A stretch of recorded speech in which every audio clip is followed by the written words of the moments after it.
Hello, my name is Lee Davis, and the title of my project, The Complexities of Real Estate Law and Urban Renewal in the Deep South. So what is urban renewal? A quick definition: where old meets new in land development. We're talking about downtown revitalization efforts, improving deteriorated neighborhoods, and producing economic growth. In a review of the literature, I found four real estate complexities. The primary complexity is eminent domain, then city zoning regulations, historic preservation, and environmental law. So eminent domain. We're familiar with the Fifth Amendment, which gives protection to personal property rights, nor shall property be taken for public use without just compensation. So this involves interstate highway systems, courthouses, military bases, prisons, railroads, and we're all familiar and understand that type of taking. However, what's happened over the years, city and government have used eminent domain for private economic growth. And in this case, the private use becomes blurred with the public use. And I gave the example of the Nissan Motor Company in Jackson, Mississippi. And the Nissan Motor Company was just a huge economic boom for the state of Mississippi. However, they negotiated with 62 landowners, and they had 5 landowners who would not negotiate. So they took those 5 parcels of land through eminent domain on the basis of public use. So the question is, should 5 parcels of land have stood in the way of such tremendous economic growth for the state of Mississippi?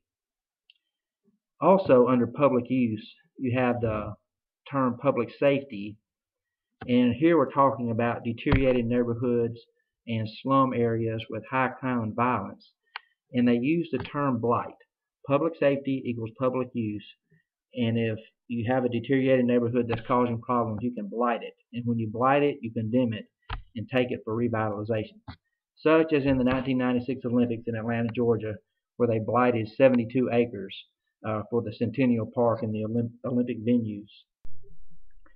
Eminent domain came to a head in 2005 in the Kello versus City of New London case.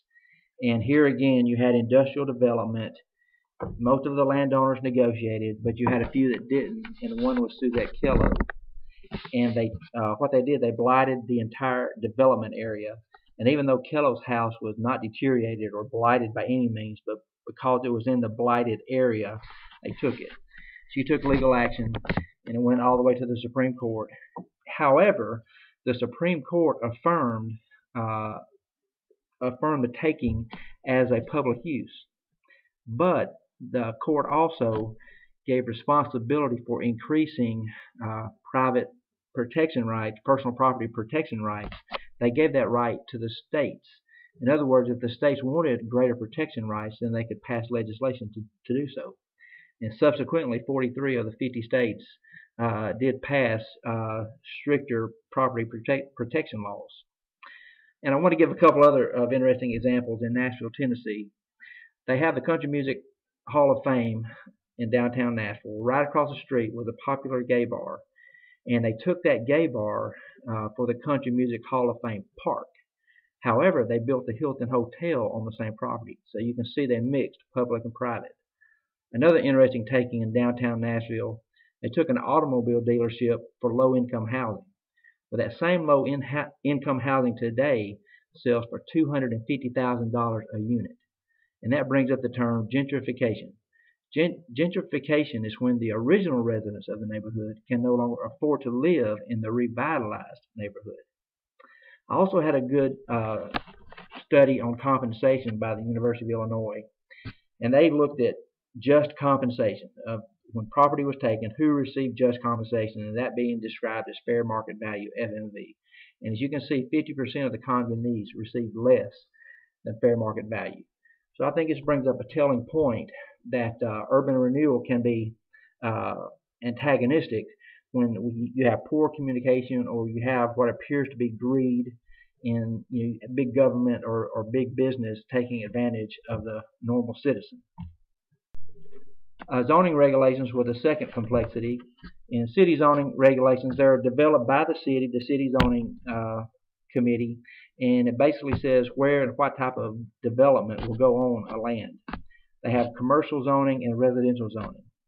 The purposes of zoning is to determine size. They can limit size, exactly where on the property the structure will go, and the use of the structure. Subdivision controls are for single-family dwellings, and we're all familiar with subdivision covenants. But you could also, you need to appropriate land for schools, parks, fire departments, and stuff like that. Planning for the future. Zoning commissions need to be forward-thinking. What do they want their city to look like in the future? Then finally, building codes and appearance and aesthetics.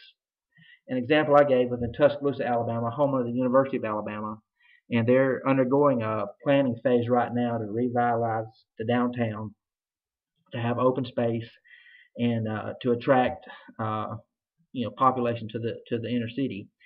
They also have identified 16 acres that will be available to blight. And once they condemn that 16 acres, they're going to build a new federal courthouse and a public transportation system. I mentioned open space. Open space zoning is real important. We think of parks, of course, but also use open space to protect fragile environments such as the barrier islands off the coast, for water runoff, and just for overall symmetry for an urban development project. So an example is the Railroad Park, which is fairly new in downtown Birmingham. They took 20 acres right there at the railroad yard in downtown Birmingham and created a park. However, the park took twice as long to build because of zoning issues and land disputes. Another type of zoning is enterprise zone and enterprise community. This is relatively new. It came about under the Clinton administration. In this case, they don't just go in and destroy an area and rebuild it with something brand new. They designate these zones and they give tax incentives and tax credits for businesses to improve, expand, and grow. And in this study from the University of Chicago, they were saying that it was less effective. And I just wanted to, disagree with that. I was involved in the Gulf Coast Enterprise Zone after Hurricane Katrina for about 3 years. And we received tremendous tax credits.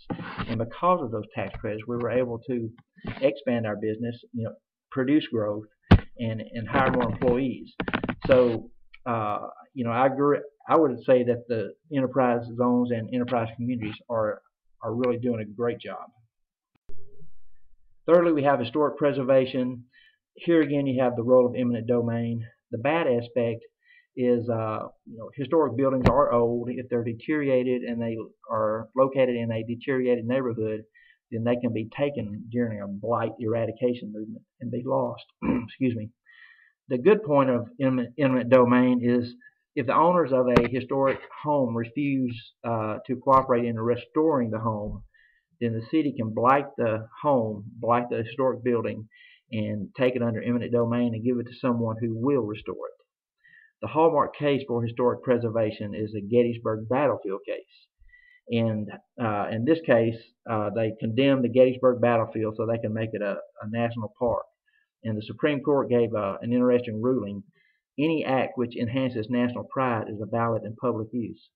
So you can see here they really broaden the definition of public use and really put some teeth into historic preservation.